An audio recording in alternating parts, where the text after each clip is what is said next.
général, cher Chaouki, monsieur l'ambassadeur, cher Thierry,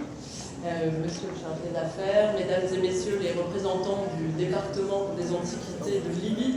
monsieur le commissaire général, cher Vincent Michel, mesdames et messieurs, chers amis en vos grades et qualités, bienvenue à Lima pour cette exposition que nous venons d'inaugurer, l'exposition Libye, patrimoine révélé, qui est consacrée au patrimoine libyen, mais également à sa préservation et au dialogue scientifique et culturel qui unit la France et la Libye depuis plus de 50 ans.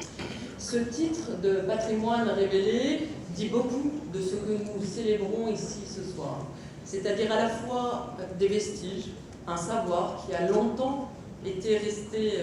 dans l'ombre, mais aussi la vitalité d'une coopération scientifique et humaine qui n'a jamais cessé d'exister malgré les guerres et les épreuves qu'ont traversé la Libye.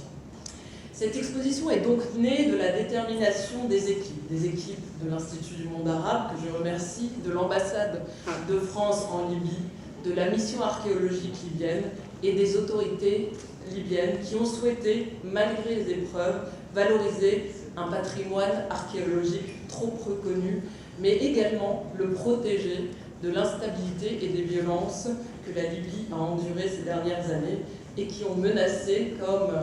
le montrait bien la liste rouge que vous avez pu voir en bas, mais également l'inscription d'un certain nombre de ces sites sur les listes de l'UNESCO. En effet, depuis la fermeture de l'Institut français en 2014, la coopération et les échanges culturels entre nos deux pays avaient ralenti compte tenu des événements, mais elle n'a jamais cessé. Elle n'a jamais cessé grâce à l'engagement des partenaires, des chercheurs, des archéologues, des institutions, qui a permis de maintenir une coopération exigeante. Et c'est grâce à ce fil maintenu malgré les épreuves que dès 2024, une programmation culturelle hors les murs a permis de faire renaître les échanges universitaires, artistiques, etc. Et dans ce mouvement de reconstruction du dialogue, la mission archéologique française occupe une place toute particulière. Elle a été fondée en 1976 par François Chamoux, puis dirigée par André Larmont, malheureusement disparu. Et elle poursuit aujourd'hui son patient travail sous la direction du professeur Vincent Michel, que je remercie pour son enthousiasme et son engagement, et qui a permis la démonstration que nous faisons aujourd'hui à Lima de la richesse du patrimoine libyen. Depuis plus d'un demi-siècle, cette mission contribue à mieux connaître et à protéger un patrimoine unique, extraordinaire, la plus grande colonie grecque, notamment de la Méditerranée, qu'il s'agisse de l'Eptis Magna à Apollonia, en passant par les sites de la Pentapole et les vestiges de la préhistoire libyenne. La reprise des fouilles à Apollonia en 2024, après 12 années d'interruption, puis la nouvelle campagne ouverte en 2025 et la mission exploratoire menée tout récemment à l'Eptis Magna ont donc redonné l'espoir et redonné tous les titres de valeur à ce patrimoine méconnu. Il ne s'agit pas seulement d'une coopération scientifique, il s'agit également d'une coopération humaine, et je crois que l'exposition le traduit bien, puisque au-delà de la préservation des vestiges eux-mêmes, il s'agit de toute une histoire de transmission des savoirs, de formation des jeunes chercheurs et d'un travail en commun avec les antiquités libyennes pour restaurer le patrimoine et leur transmettre les compétences pour le faire. Ainsi qu'évidemment la nécessaire lutte contre le trafic illicite de biens culturels dont malheureusement la Libye a été la victime. Ce patrimoine a une valeur exceptionnelle, vous avez pu le découvrir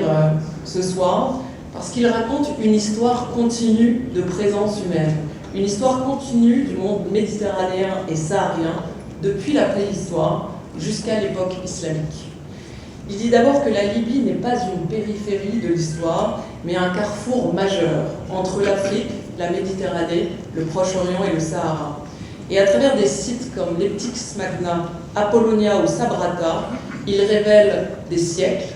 d'échanges commerciaux, culturels, humains, à travers des influences qui vont de la Phénicie à la Grèce, aux Afriques évidemment, et aux influences arabes qui s'y entremêlent. À travers la préservation de ce patrimoine, il s'agit donc de préserver une mémoire commune qui va au-delà de la Libye, une mémoire universelle qui nous appartient à tous, et il s'agit de défendre ce qui relie les générations entre elles et ce qui permet au peuple de continuer à raconter leur histoire. Voilà donc la conviction qui nous animait au cours de la préparation de cette exposition, et j'espère que vous avez pu en admirer la très grande richesse. Donc je voudrais ici saluer toutes les équipes qui ont participé à ce travail, le rôle essentiel de la Commission consultative des recherches archéologiques à l'étranger, celle de l'ambassade de France, et tout particulièrement celle de l'ambassadeur Thierry Vallard, dont l'engagement personnel illustre l'importance que la France apporte à la préservation du patrimoine et à la lutte contre les risques d'effacement qui le menacent aujourd'hui, l'Institut français de Libye, ainsi que Jean-Bernard Bolvin et Kenza Onnier, grâce à eux, et en parfaite harmonie, je le crois, avec le commissaire général Vincent Michel, les équipes de Lima, notamment la chef de projet Carmen Munoz et le graphiste Walid Bouchouche pour la scénographie, qui, avec Élodie Bouffard, Marie Chaumineau et David Brien, ont fait en sorte que cette exposition puisse vous être présentée. Et enfin, je veux remercier nos partenaires privés et publics, parmi lesquels Total Libye, la CCFL et Alif, dont je salue l'action et l'engagement primordial représenté ce soir par son directeur général, chère Valérie. Mais également toutes les équipes de la Direction générale des antiquités libyennes, celle du Louvre et ICONEM, ainsi que l'Académie qui soutiennent ce projet. Puisse cette exposition rappeler à chacun d'entre nous combien la culture et l'archéologie sont des passerelles entre les peuples, mais aussi des actes de confiance en l'avenir. Je vous remercie.